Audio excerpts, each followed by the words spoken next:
Hello, everyone. I'm so happy to be here at another series for the Wonder Years.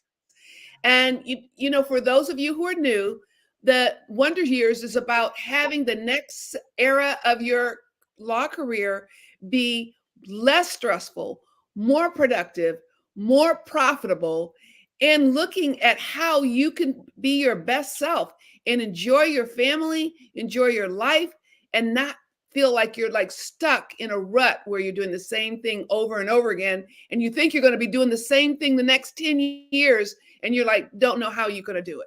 So, the wonderful thing about the Wonder Years is I get to interview guests who actually exemplify lawyers who have taken their careers by the horns and said, hey, this isn't working for me. This is how I want my career to be, and actually gone out there and done it. And so, Flo Nicholas, she's one who's created herself into being a thought leader. She's really a leader in many tables of progressive technological growth and DEI opportunities. And she has really taken risks and really has thrived in spite of everything. And I want her to tell you a little bit about herself. Flo, can you tell our audience a little bit about you and where you come Sure. from? Yeah, thank you, Pamela. It's great to be here with you. Shout out to New Hampshire because that's where I'm at over here in New Hampshire. For those people who don't have no idea where that is, Massachusetts. That's what I normally say. We're close to Massachusetts. Yeah, so I love how you put that. Is that grabbing our law careers by the horns because one of the things that I love and one of the things that happened during the pandemic is this realization that there was more to me than what I thought and what I understood. Right, I went from practicing bankruptcy and real estate and ended up pivoting into the corporate world where I was still able to leverage my legal degree because a lot of the work that I was doing was reviewing, negotiating, drafting, working with legal teams, outside legal teams as well. Um, but what I've learned is that there is no set path, right? There is no, I get my law degree and this is the only thing that I can do. And when COVID happened, we saw this emergence of people going on to LinkedIn. They were missing something, right? We were home now. We had time to think and process. Am I happy with me? Am I happy with where I am today?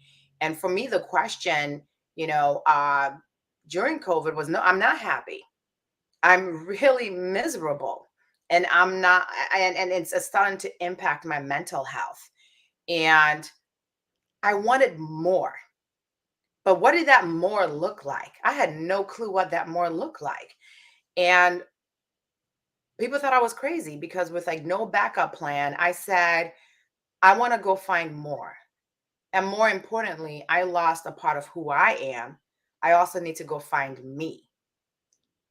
Right. And that's where I ended up becoming an entrepreneur because I just felt like I wanted to try something different. And you and I talked about, thinking outside the box, right? Really figuring out like, yes, I have the legal background, I gained the technology background, but how do I throw all that experience into a blender, right? And mush it all together and find what's the ideal role for me. And honestly, I don't think there is an ideal role, right? I think there is, you've got to find what you're passionate about, right? You're Mhm. going to find that role that when you say, hey, I'm Flo Nicholas, I'm a founder of my own company called Get Tech Smart. And with that, not only am I a founder, I'm also a chief innovation and data strategist, right? And what I do is I've noticed a deficiency in organizations really understanding how to manage their data, right? How to track the outcomes of their Mhm. projects. So now I spend a lot of time helping organizations create strategic roadmaps, whether it's a for-profit or nonprofit, create these strategic roadmaps, being intentional and proactive and holding themselves accountable in terms of their project outcomes, right? So I can Mhm. say that with passion because I'm doing Yes. what I like right now. I love that. I love that. And that so rings true. Many lawyers come to me because I coach lawyers through the wonder years and help them to find out ways to be more productive, to love their practice, find areas of law or recreate their practice so that they really feel like they look forward to getting up in the morning. Right. And, the thing is that you're a perfect example of how a lot of people come to me and say, well, Pamela, I've got a law degree. I'm a lawyer. What else can I do? I mean, I've got a family. I've got kids in school. I have all of these things. And, a lot of attorneys I've spoken to may feel stuck doing something they don't enjoy doing. And what is important is to realize is that there are alternatives and you just have to think outside the box. And Right. this is one of the things is that Flow really exemplifies. So can you walk our audience through, you said you were unhappy, but just kind of like when you were stuck, working in a law firm or in a law, in that arena, tell us what it was like for you because people can relate, like they're Right. looking at you, you're here. Like when you were really stuck, what was a day like for you? Um, I think you get to a point where like Sundays are the worst, right? It's like Friday, you're like, woo woo, it's Friday. I get to, just do whatever I want with my family and friends. And Saturday, you're having fun. And then Sunday, it just hits you that the Mhm. next day you've got to show up, at work, right? The next day you actually got to, do work and you're doing work that's not enjoyable. It's almost, you know, you're like in a dream, right? A bad dream, and there is no door out.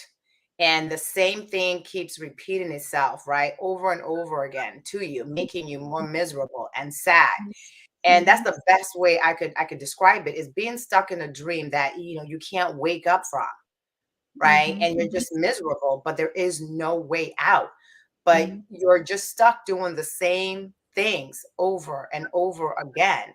And then Mhm. you've got to show up and pretend, right? You can't because you can't really be at work, super angry, right? Right. Although there is a movement called grumpy at work, but I don't recommend that.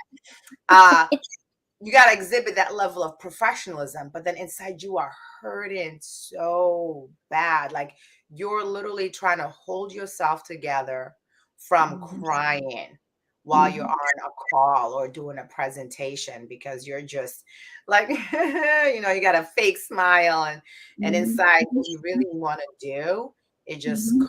curl up in a ball and just cry. So in that moment, when did you realize, you know what, doing this is compromising my mental health? I had a When did you? breakdown.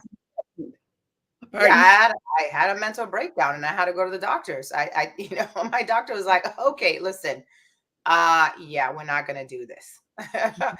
So that was the wake up call is that it took me actually having a mental breakdown Mhm. to Mhm. realize that it was time for me to get my act together.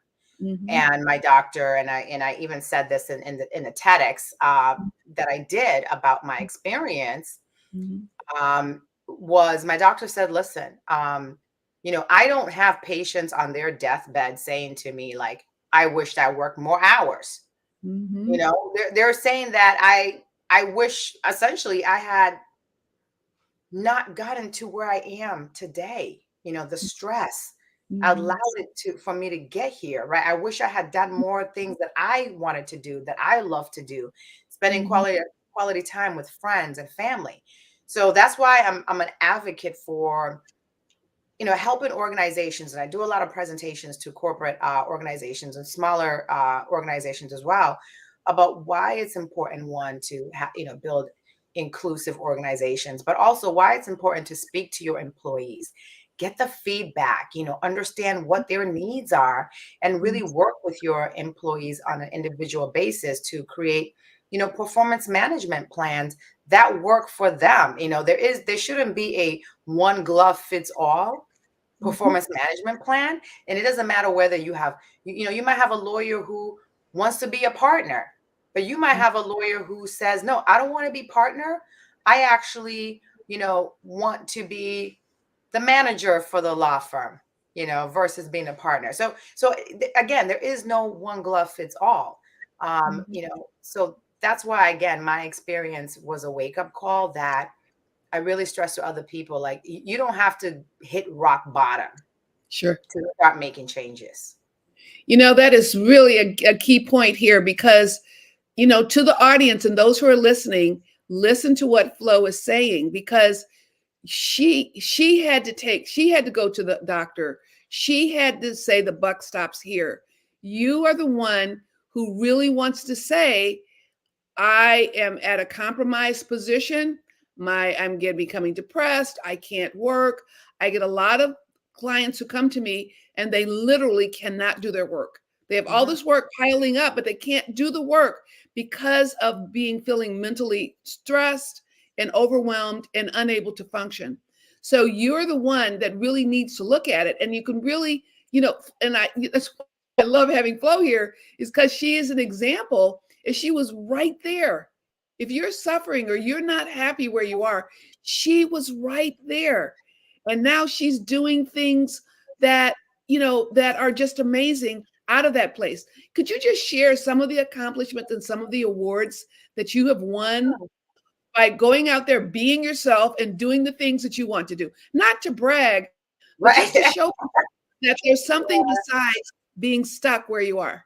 Flo. Yeah, definitely. So I two-time TEDx. Just finished doing a TED. I did TEDx in October 2023. Then I got invited to do another TEDx with a AI panel session, which I just did last week on Friday. So two TEDx events in less than a year. I've been named New Hampshire Tech Alliance Tech Professional of the Year last year, 2023. Named New Hampshire Business Review Outstanding Women in Business in 2023. Was also recognized by the American Bar Association as Women in Legal Tech. As What else did I do? Oh my God, there's so many awards I can't keep up. And I just was recently celebrated early this year as top 200 influential leaders in my state. So yeah, definitely a lot of accomplishments that when I look back, had I not stepped outside my comfort zone, because sometimes you get comfortable, you're miserable, but you're comfortable, right? Mhm. Because you're like, well, I have a steady paycheck. I get to work remotely, which I did. So you start pacifying um essentially your own unhappiness with some of the positives. And again, if I didn't just say, you know what, why should I just have 5% happiness? Why can't it be more? If I didn't take that risk, because at the end of the day, it was a risk, right? I had no backup plan. It was a Mhm. risk. And to be quite honest, it was a risk worth taking. Have I had failures? Of course. But I've had failures, but I take those failures as opportunities to learn and level up, Yeah, right? As I absolutely. fail, I learn what not to do, right? Mhm. I'm like, that wasn't a good Mhm. idea. Here's the strategies for me to take to make it successful. So yeah, Yeah. those were some of the awards I've had, and I get to serve on some fantastic boards. One board that I'm on right now is right here in New Hampshire, Next Gen Manchester Coalition, where I'm, sitting at the board with some of the top dogs in my state, Nice. who are doing incredible things, from someone who's overseeing our airport, for example. Mhm.